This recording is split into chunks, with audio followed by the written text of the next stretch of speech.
जिसे देखो आंखों की प्रॉब्लम या फिर जो दिमागी प्रॉब्लम होती है ज़्यादा बढ़ती जा रही है। आज मैं आपको ऐसी रेमेडी बताऊंगी जिसे आप 7 दिन अगर रेगुलर ले लेते हैं तो आपको रिजल्ट सामने ही दिखने लग जाएगा। घरेलू चीजें हैं, कोई हमें बाहर से लाने की जरूरत नहीं पड़ेगी। ये है मखाने। आप सभी को पता है कैल्शियम से भरपूर है। इससे और कई तरह की बीमारी भी दूर होगी, जैसे हड्डियों में दर्द हो रहा है या कहीं पर जॉइंट पेन है तो उसमें भी ये बहुत ज्यादा राहत देता है। 2 कटोरी के करीब मैंने यहाँ पर मखाने लिए हैं। अगर वजन के अनुसार आप बाजार से लेकर के आते हैं तो मैं जो 2-3 चीजें बताऊंगी उन सभी की मात्रा बराबर रख लीजिएगा, या कम ज्यादा भी कर लेते हैं, कोई दिक्कत वाली बात नहीं होगी इसमें। मखाने ले लिए, मीडियम गैस की फ्लेम पर इसे धीरे धीरे लगातार चलाते हुए हमें भूनना है, इतना कि ये एकदम क्रिस्पी हो जाए, मतलब हाथ लगाएं तो ये टूटने लगे। पहले जब हम इसे भूनते हैं तो एकदम सॉगी होते हैं, मतलब नरम नरम से होते हैं। उसके बाद जब इसे भून लेते हैं तो एकदम ये करारे बन जाते हैं। बस यहाँ तक कि हमें अच्छे से इसे भूनना है। इससे क्या होगा, जब हम पीसते हैं या फिर खाते हैं तो ये बहुत स्वादिष्ट लगते हैं, और जो पीसते हैं तो आसानी से पीस जाते हैं। कैल्शियम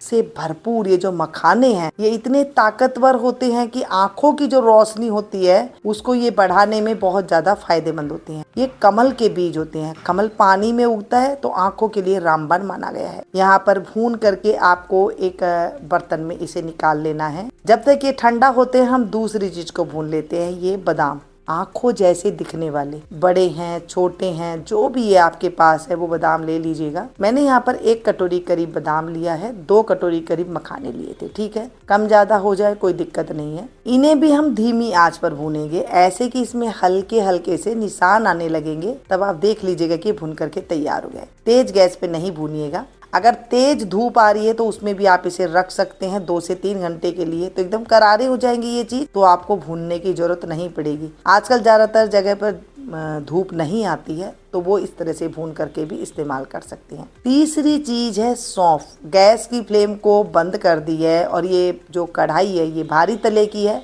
इसी में ही हमें भूनना है। अब आपकी कढ़ाई भारी तले की नहीं है तो क्या करेंगे, तो इसे धीमी आंच पर नीचे तवा रखकर 2 मिनट के लिए भून लीजिएगा। बस ये हो गई है तैयार। भूनने से भी इसकी जो तासीर होती है वो अलग हो जाती है। सौंफ आंखों के लिए रामबाण मानी गई है, पेट के लिए रामबाण मानी गई है, हजारों तरीके के जितने जोड़ों की नसें हैं उनके लिए ये रामबाण मानी गई है। तो चलिए जी, सौंफ को भी हमने भून करके तैयार कर लिया है। बगैर गैस के गरम गरम कढ़ाई में आप 5 से 7 मिनट रख देंगे, इसका कलर हल्का सा चेंज हो जाएगा और एकदम करारी करारी हो जाएगी। समझ जाइएगा कि ये भून करके हमारी तैयार हो गई है। अब मखाने हमारे ठंडे हो गए हैं, मिक्सी का जार लेंगे, इसे हम पीस लेंगे। आप इमाम दस्ता में कूटना चाहते हैं तो वो भी कूट लीजिएगा, बहुत बढ़िया होता है क्योंकि उसमें गर्माहट नहीं लगेगी और ये बहुत अच्छे से कूट पीस जाते हैं। आप चाहें तो इसे छान सकते हैं, लेकिन मैं इसे बगैर छाने ही इस्तेमाल करूंगी। बादाम भी ठंडे हो गए हैं, बादाम को पीस लिया है। बादाम को पीसते टाइम पे ध्यान रखिएगा, आपको रोक रोक के पीसना है, एक साथ नहीं पीसना है, नहीं तो इसका तेल बाहर आ जाएगा। और सौंफ को भी पीस करके हम तैयार कर लेंगे। तीनों चीजों को ठंडा करने के बाद ही पीसेगा, गरम गरम बिल्कुल नहीं पीसेगा।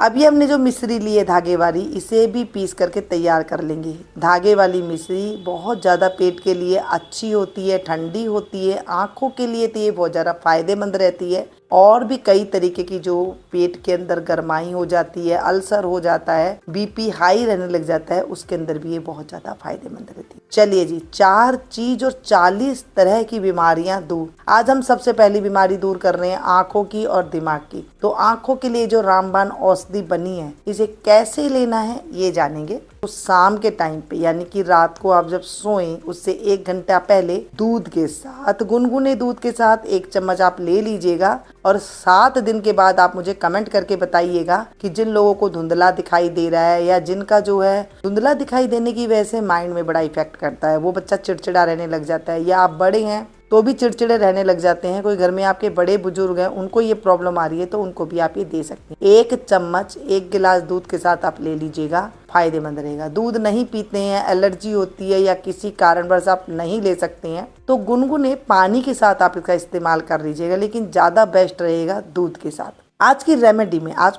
कोई भी चीज़ अच्छी लगी हो तो आप इसे लाइक दे करके जरूर जाइएगा। इससे मुझे ये पता लगता है कि मेरी फैमिली को मेरी वीडियो पसंद आ रही है, और मैं आप लोग के लिए किस चीज़ के ऊपर वीडियो बनाऊं ये जरूर कमेंट करके बताइएगा।